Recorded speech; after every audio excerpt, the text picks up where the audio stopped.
एक छोटे से गांव में एक पति पत्नी रहते थे। पत्नी ने देखा कि उनके घर के बाहर 3 बूढ़े आदमी चुपचाप बैठे हैं। सूरज ढल रहा था, ठंडी हवा चल रही थी, लेकिन वे तीनों बहुत देर से वहीं बैठे थे। पत्नी का मन करुणा से भर गया। वह बाहर गई और बोली, हम आपको नहीं जानते, लेकिन आप बहुत देर से यहाँ बैठे हैं। शायद आपको भूख लगी होगी।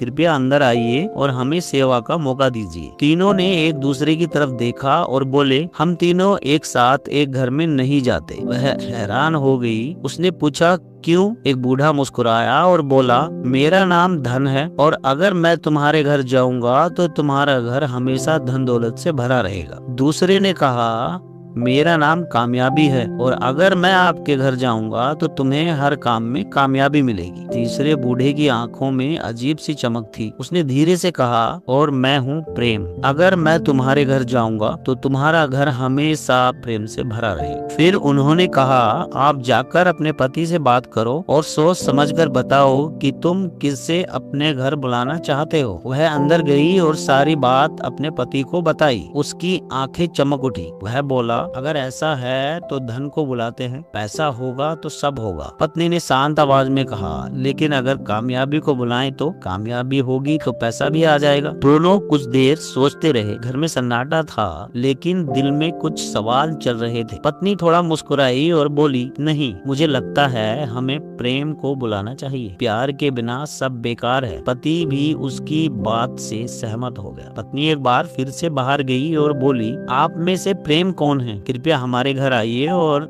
हमारे मेहमान बनिए। प्रेम धीरे धीरे महिला के घर की तरफ बढ़ने लगा। तभी बाकी 2 बूढ़े भी उसके पीछे चल पड़े। महिला हैरान होकर बोली, आपने तो कहा था कि आप तीनों एक साथ एक घर में नहीं जाते, फिर अब क्यों आ रहे हैं? प्रेम ने मुस्कुराकर कहा, अगर तुम धन या कामयाबी को बुलाते तो बाकी 2 बाहर ही रह जाते, लेकिन जहाँ प्रेम जाता है वहाँ धन और कामयाबी उसके पीछे पीछे आ जाते। उस दिन उस छोटे से घर में सिर्फ एक मेहमान नहीं आया था, उस दिन वहाँ सुकून और खुशहाली आ गई थी। क्योंकि सच यही है दोस्तों, जिस घर में सच में प्यार होता है वहाँ धन, दौलत और कामयाबी खुद रास्ता ढूंढ लेते हैं। अगर ऐसा आपके साथ होता तो कमेंट में बताइए कि आप किसको अपने घर बुलाते। कहानी अच्छी लगी हो तो please share and follow me for more.